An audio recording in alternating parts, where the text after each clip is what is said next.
I didn't flinch. I didn't even blink. I just nodded along as my boss smiled that thin, rehearsed smile, telling me how my attitude at work had been problematic. Meanwhile, my phone pulsed against my leg with that single line from an unknown number. Don't react. Your boss is recording everything. My eyes slid to his desk. That phone. Tilted slightly toward me, screen black, but its camera was pointed directly in my direction. I'd seen him do it to others, set people up, twist their words, ruin their careers while his own reputation stayed spotless. But I never thought he'd try it with me, until that moment. And I realized I was already in the trap. I once admired him. That's the part that still stings. When I joined the company, he played the mentor role well. Late nights where he pretended to guide me. Compliments in front of executives. He made me believe I was special, different, the kind of employee who could climb fast if I stayed loyal. But loyalty is a currency manipulators spend freely. It started with rumors I didn't spread being traced back to me. Projects I completed somehow missing my name in the reports. Colleagues pulling away, whispering about things I supposedly said. At first, I brushed it off. Office politics, nothing more.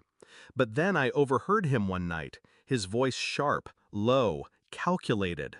He was talking to another manager, feeding lies about me, painting me as unstable, untrustworthy. That's when the truth hit.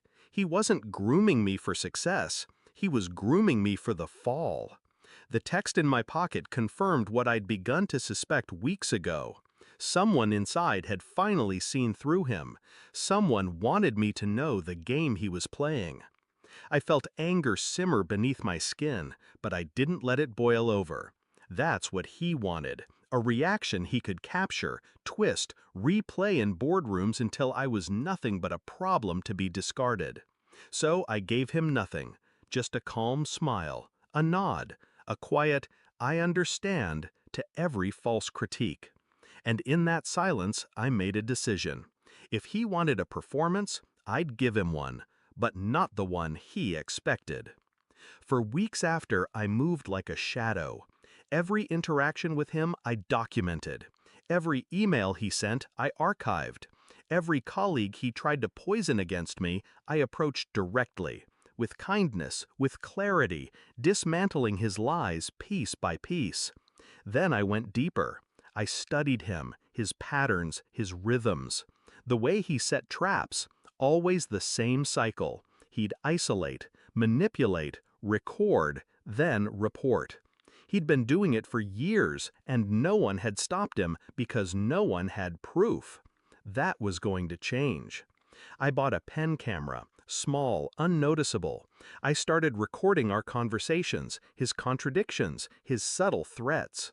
The first time I caught him on tape telling me to adjust numbers so they looked better, I knew I had enough to destroy him. But I didn't rush. No, patience is the sharpest blade. I let the evidence stack until it was undeniable. Then came the review meeting, the one where he thought he'd finally cornered me. He leaned back in his chair, phone still angled, rehearsing the same lines he'd fed to others before me. You need to work on your honesty, your reliability. People feel they can't trust you. I nodded, steady. I understand. He smiled, thinking the recording was painting him as calm, professional, while I looked submissive, weak. That's when I pulled out my phone. Actually, I said softly, I'd like to record this too, for accuracy. His smile froze. His hand twitched toward the phone on his desk, but it was too late. I hit play. From my speaker came his own voice, clear as glass. Just adjust the numbers. No one will check. If anyone asks, I'll back you up. Then another clip. His laugh. Don't worry, I've ruined better reputations than yours. Clip after clip, his own words, his own traps, all turned against him. The blood drained from his face. He lunged for his phone, but I slid mine across the table, letting it spin to a stop in front of him. Don't worry, I said, echoing his own line back at him. I've already backed it all up. The fallout was swift. I didn't even have to go to HR. By the time the board got the files, half the department had already submitted written statements. The unknown number that had warned me, it was a coworker he'd burned before, finally stepping out of the shadows. He was escorted out 2 days later. No severance, no glowing exit memo, just silence, shame, and the weight of his own games collapsing in on him. As for me, I didn't just survive, I was promoted, put in charge of rebuilding the very team he'd poisoned. People ask me if I regret it, if I regret not confronting him sooner or letting him think he had me fooled. The truth?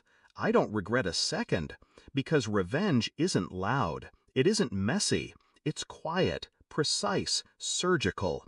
It's watching someone step into the trap they set for you and closing the door behind them. He thought he had me recorded.